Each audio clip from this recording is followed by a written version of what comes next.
Hello and welcome to another tutorial on Ziva VFX.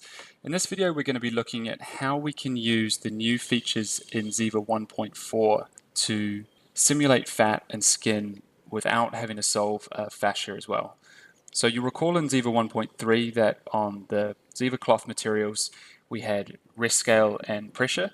And now what we've done in Ziva 1.4 is we've added rest scale and pressure and a third attribute called surface tension, which I'll talk about in a bit. I've added those attributes to tissue. So now by using material layers, we can negate the need for a fascia completely, which should result in much faster sim times because now you're not having to run an extra cloth sim in order to get the performance out of your fat. So this represents the latest evolution in workflow for doing this stuff. You know, we're always trying to listen to feedback and evolve our methodologies in order for you guys to get the best results.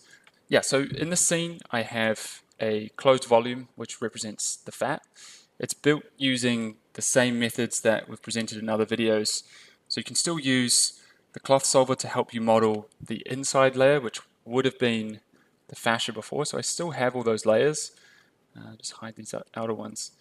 So we have this inner layer here, and then we have the outer layer, which was projected back to the skin model using Wrap 3 or other tools. And then also I have this border, which is basically a bridge between the two layers.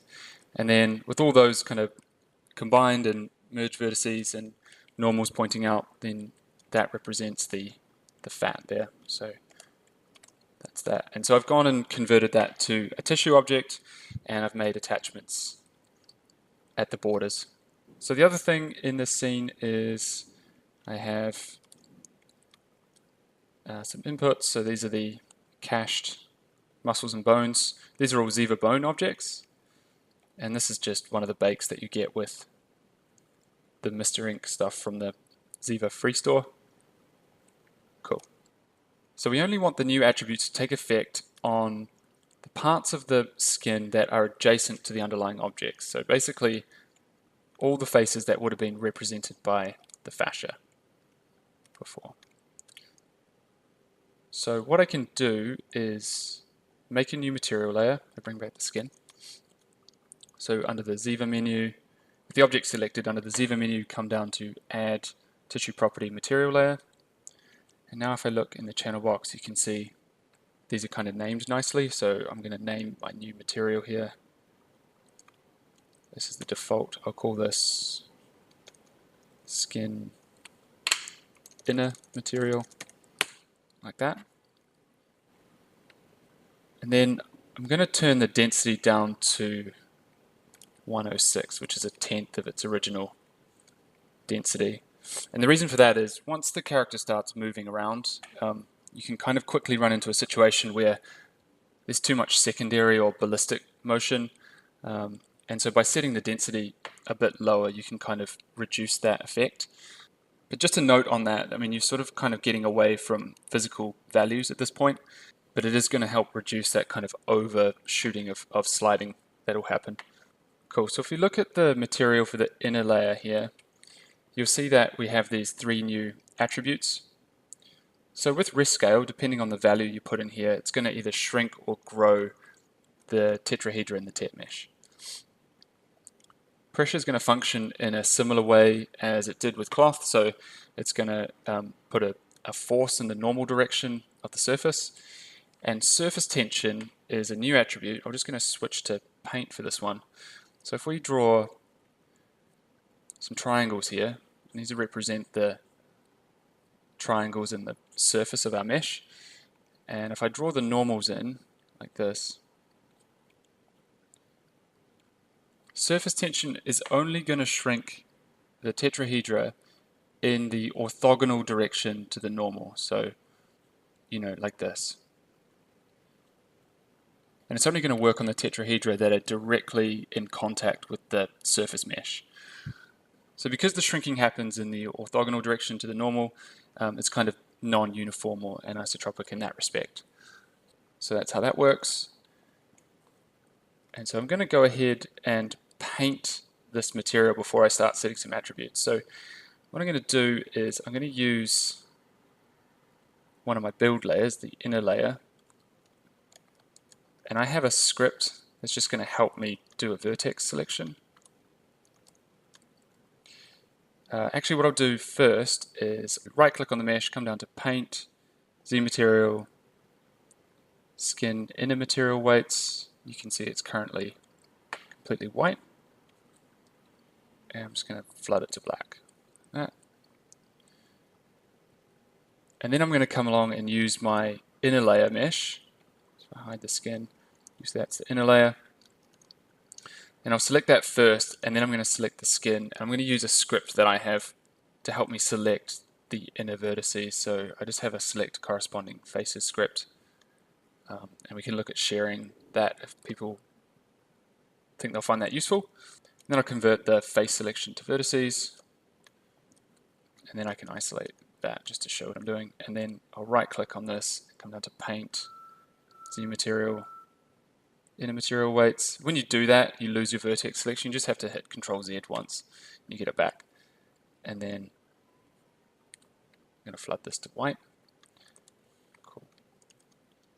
So now if I was to paint this, you'll see that only the inner part of the surface is painted to white. And what that means is that only the part of the tissue that's adjacent with these underlying objects is going to be affected, which is exactly what we want if we want to replicate the fascia.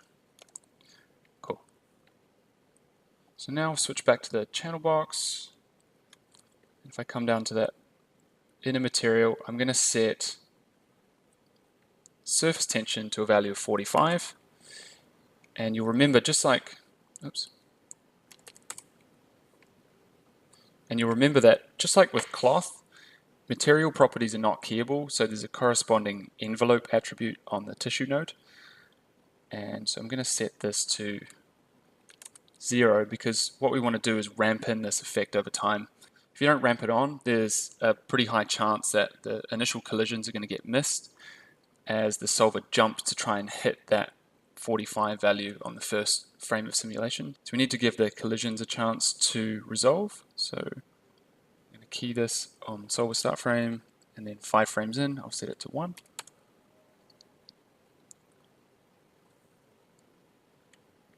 And now I'm just going to play that back. So you can see we're getting the collision proxy pair points, which is the green draw stuff.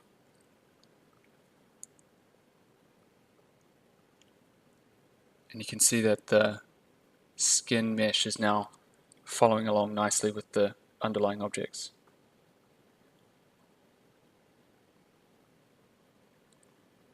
See, it's kind of missing a few collisions here. That's probably because my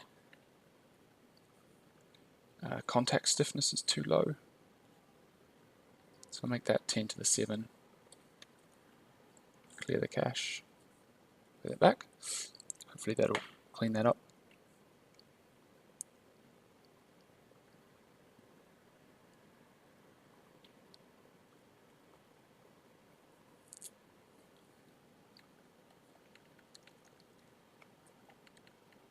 Cool. So the other thing that we're going to want to do if we want to replicate the functionality of the fascia is that we need to put a pressure in the normal direction in order to make sure we're kind of revealing the valleys between the muscles and between the bones. And we can now do that on tissue. So if we come down here, I'm going to set pressure to something like 2500. And so if you have just been working with fascia, 2500 will seem quite high. That's just a difference in how tissue responds to these values. So if you are doing this on tissue in Ziva 1.4, these values are going to be a bit higher. So, and just like with surface tension, I'm going to key this on over time.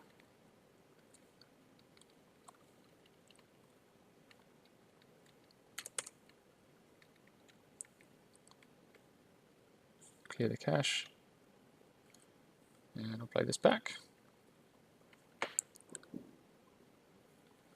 And you can see that it's inflating here because I've put in, it's kind of a cool effect actually. Because I actually need to set the pressure to be negative because the normal direction is different to if I was just doing fascia. So that's something you'll want to do as well.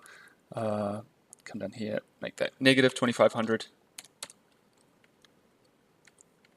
clear the cache. Try that again.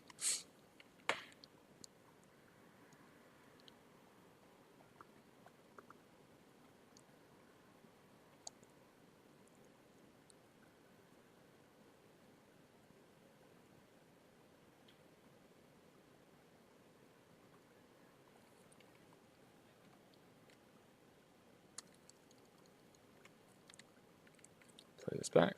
Scrub the timeline a little bit. And so now you should see that the tissue is kind of following along nicely with the underlying objects. And so when it comes to doing your own work with this stuff, you probably want to make sure that the TET mesh is quite a bit finer than I have it. I've left it kind of coarse because otherwise we won't see anything in the viewport while I'm doing this tutorial. So if you were to download the Mr. Ink asset from the free store, you'll notice that the TET mesh is quite a bit finer. Like for instance, in between the legs here, it's kind of meshed between. So you really want to have a finer TET mesh, and then that way you're going to bring back, or you're going to see a lot more kind of nice definition around the muscles. But this is to give you an idea of the workflow. Hide that border object. So this is now how we would recommend people do fat in their characters in Ziva 1.4.